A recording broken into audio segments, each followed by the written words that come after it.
filho que cria, que não se compadeça dele, do filho do seu ventre. Mas ainda que essa se esquecesse dele, contudo eu não me esquecerei de ti. Você pode dizer amém? Amém. Irmãos, essa mãe que teve 11 filhos é a minha mãe. E assim como a minha, a sua mãe também deve ter sofrido bastante para que você viesse ao mundo. A gente não tem noção do sofrimento. A criança, nessa idade até 3 anos, ela tem uma ideia de que o mundo é dela, tudo é para ela. Ela não pergunta se a mãe está cansada, se a mãe está com dor, se a mãe está doente. Ela chora e quer a mãe. Eu dou aula para crianças de 3 anos. A irmã Silvana deve saber muito bem. A Sheila agora também está conhecendo um pouco. As crianças, elas chegam na escola e elas pensam que a mãe está abandonando. Minha mãe vai embora, eu quero minha mãe. Ela quer a mãe de qualquer jeito. E faz isso de madrugada também. Faz isso durante a mãe tomando banho, a mãe está usando o banheiro. A criança está lá, mãe, eu estou com fome. E tem alguns, né, Oswaldo, que crescem e continuam desse jeito, né? Do mesmo jeito, parece criancinha. Calma, deixa eu só usar o banheiro. Depois você fala com ela, não, mas eu quero saber se não sei o que. Mãe, e bate na porta do banheiro. São vários. Alguns não conseguem nem sair da casa da mãe. Adulto já, barbudo, e na casa da mãe, porque tem medo de perder a mãe e sair daqui nada. Vai que minha mulher vai ser igual essa aí. Isso aqui faz comigo, faz o que eu quero, na hora que eu quero. E às vezes a minha sogra, ela fala assim, ai, tadinha da minha filha. Aí eu falo, e quem tem dó da senhora? Ah, mas tadinha, né? Deixa eu fazer.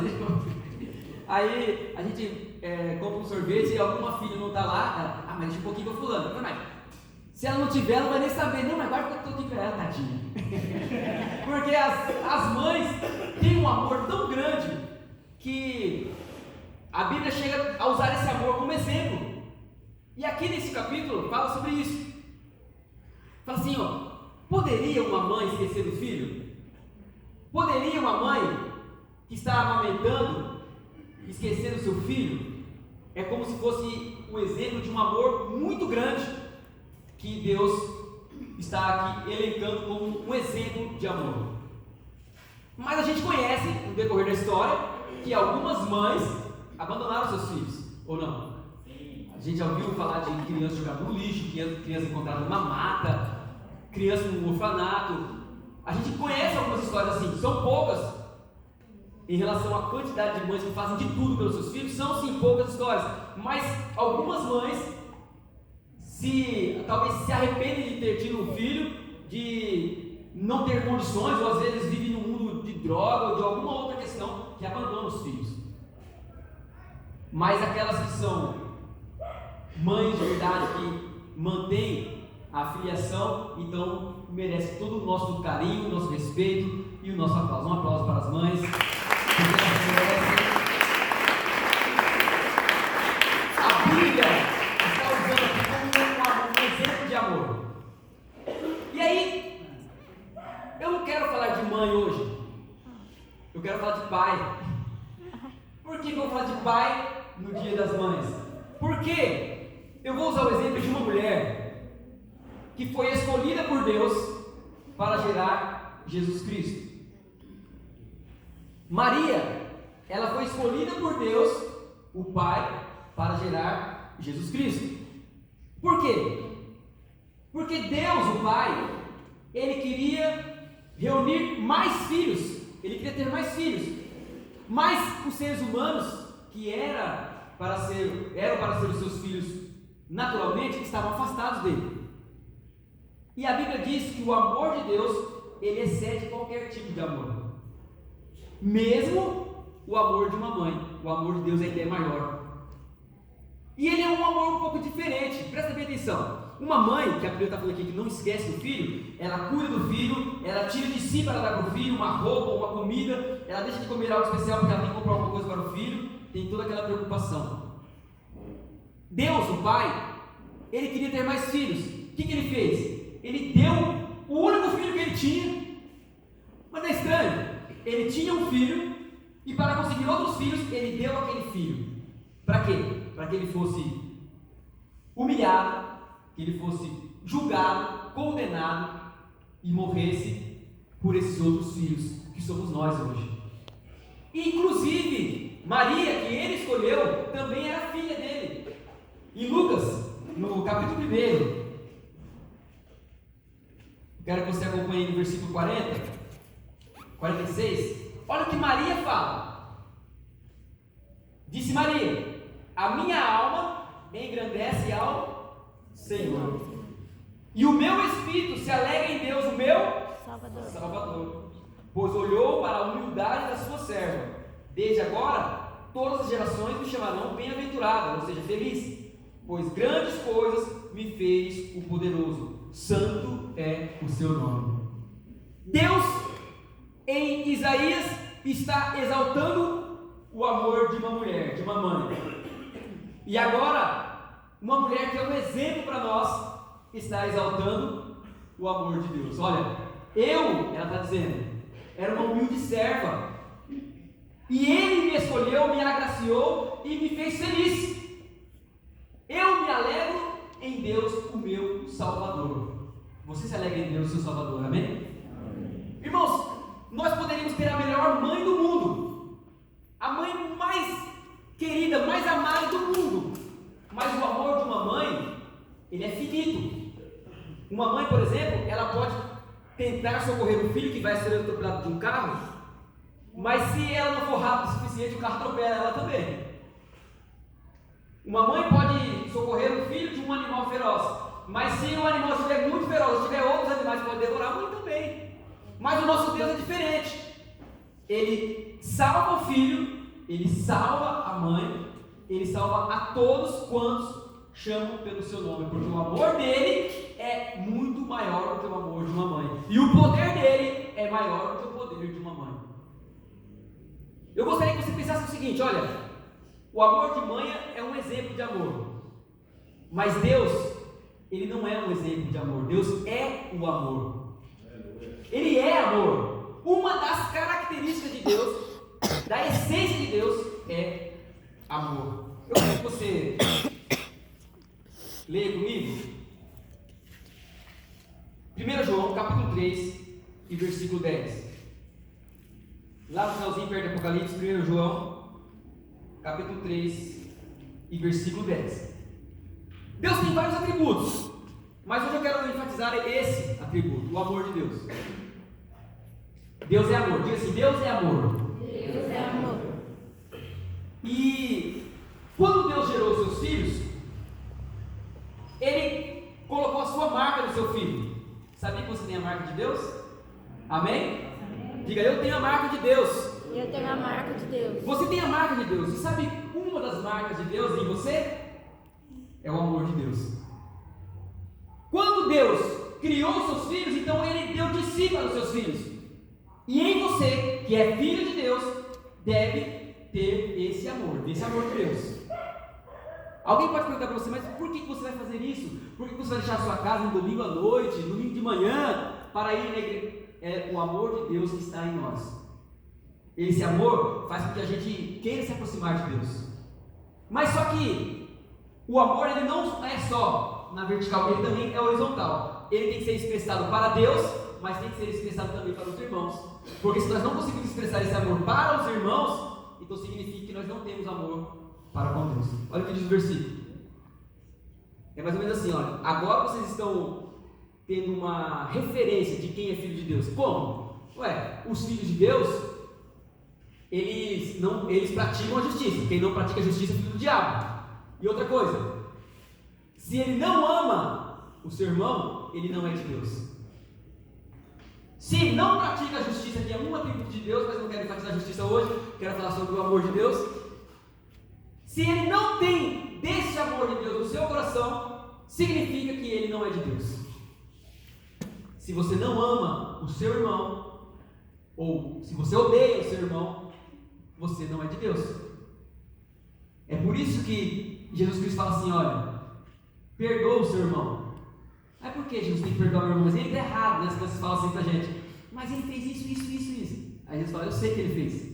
Perdoa ele, porque você também fez. Só que você não fez para ele, você fez para mim. E se você não perdoar o seu irmão, as ofensas dele, as suas ofensas também não serão perdoadas. Nós perdoamos para sermos perdoados. Perdoamos porque é um requisito para dizer que somos filhos de Deus. O amor de Deus está no meu coração, por isso que eu perdoo o meu irmão. Não é porque ele merece. Eu não sou perdoado porque eu mereço, eu sou perdoado porque Jesus quis me perdoar pelo amor do Pai, que é maior que o amor de uma mãe. É por isso que nós somos perdoados. Nós precisamos perdoar, precisamos amar, precisamos demonstrar o amor de Cristo nos nossos corações. Será que você tem demonstrado o amor de Deus na sua vida? Quando você responde para sua mãe? Quando você diz não para sua mãe? Quando você é mal educado com sua mãe?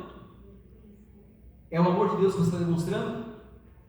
E quando você responde ao seu pai, quando você responde ao seu professor, quando você briga com o seu chefe, quando você briga no trânsito, é o amor de Deus que você está demonstrando? Então são as coisas mínimas que nós vamos demonstrar o amor de Deus. A Bíblia fala assim: não se desvie do necessitado. Por que não? Porque você demonstra o amor de Deus para aquele que não pode te recompensar. Se eu emprestar um dinheiro para um irmão, então eu sei que aquele irmão vai me emprestar, vai me devolver. Se eu der um presente para uma irmã ou para um irmão, eu sei que quando chegar o meu nível, então, ó, ele lá eu dei presente, com certeza ele vai ter que dar alguma coisinha, vou até convidar ele para a festa. Só que a Bíblia está falando assim: demonstra o seu amor para aquele que não pode te retribuir. Por quê? Se ele te retribuir, você não tem nenhuma recompensa de Deus. Mas quando você faz alguma coisa para alguém que não pode te retribuir, então é Deus quem te recompensa. Você prefere as recompensas humanas ou as recompensas de Deus? Deus. Se nós preferimos as recompensas de Deus, nós nunca ficaremos frustrados, porque Deus não nos frustra. Deus sempre nos abençoa. Deus sempre nos exalta, principalmente quando a gente se humilha. Às vezes nós não merecemos, mesmo se dá uma: Deus, obrigado, eu não mereci, mas o Senhor me ajudou, me levantou, me ergueu, me mostrou. Mas às vezes quando a gente se humilha, isso é bíblico, ele fala que nós seremos exaltados. Eu quero ler com você aqui no Isaías, no capítulo que nós estamos lendo, no capítulo 49, um versículo 8, que fala uma coisa bem interessante. Isso para aqueles que amam a Deus, que são filhos de Deus. Achei aqui, versículo 8. Assim diz o Senhor: no tempo favorável te ouvirei. Você tem pedido alguma coisa para Deus? Às vezes nós pedimos coisas fúteis. Sabe o que é coisa fútil? Sabe? Uma coisa fútil? Mundanas? Faz parte. Mas nem sempre é mundano, às vezes é uma coisa que não é essencial.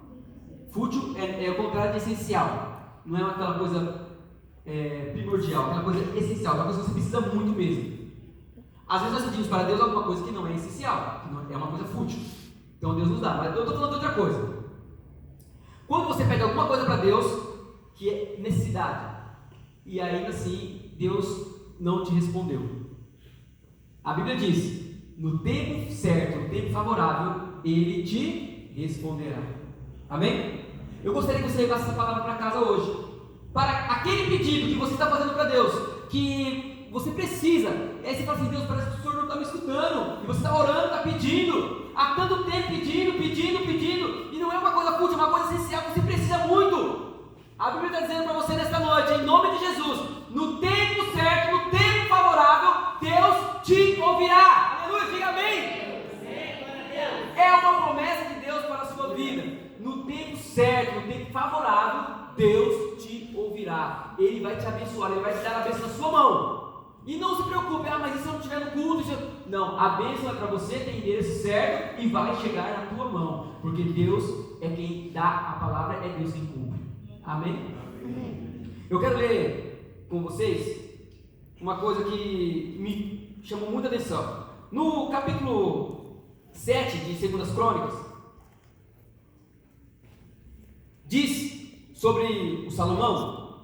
Salomão, no capítulo 6, tinha feito uma oração para Deus: Senhor, ele fala bastante coisa do pai dele e tal, Davi. E aí ele fala: Senhor, agora, já que o Senhor me deu condições de construir um templo bem bonito para o Senhor, então que a sua glória enche esse templo e que o Senhor ouça as nossas orações. Hoje nós cantamos aqui, né, que Moisés, o teu clamor eu ouvi. Na verdade, não foi nem o clamor de Moisés, mas foi o clamor do povo de Moisés.